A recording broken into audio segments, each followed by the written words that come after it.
почитувани медиуми, денес утрово сум на работна средба со земјоделците од Делчево, Берево и Пекчево. Разговаравме за пласманот и откупот на сливата од реколта 2024 година. Она што денеска го добив како информација е дека се очекува род од околу 2500 тони од овие три општини. Нажалост, родот е со полош квалитет, бидејќи имаше на почеток на годината град, топлото време, едноставно цела оваа слива која што се очекува ќе биде претежно наменета за индустрија.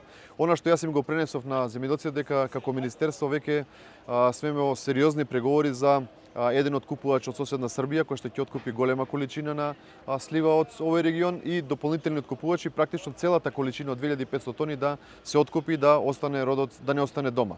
Она што ние како министерство во името на владата денеска им ветив на земјоделците дека нема да ги оставиме сами, нема да бидат препуштени сами на себе, него напротив како влада ќе интервенираме со дополнителна мерка за да компензираме загубата која што би ја претрпеле. Ако откупната цена на сливата оваа година се движи од 9 до 10 денари, ние како министерство, како влада сме спремни да доплатиме разликата до 14, односно 15 денари, се со цел земјоделците да бидат задоволни. И оваа мерка која што веќе на некој од наредните седници на влада ќе ја поминеме како официјална мерка, ќе биде исплатена од интервентниот фонд веднаш по завршувањето на бербата. Тоа значи дека земјоделците ќе ги добијат парите во рок од 30 на дена од завршување на бербата, се со цел да го компензираат трошокот и да биде стимул за веќе наредната година. Она што веќе го дефиниравме како заклучок од состанокот е дека како министерство сериозно ќе работиме веќе за наредната година да овој дел на Република Македонија биде сериозно поддржан во делот на одгледување на оваа култура, затоа што овдека највеќе успева.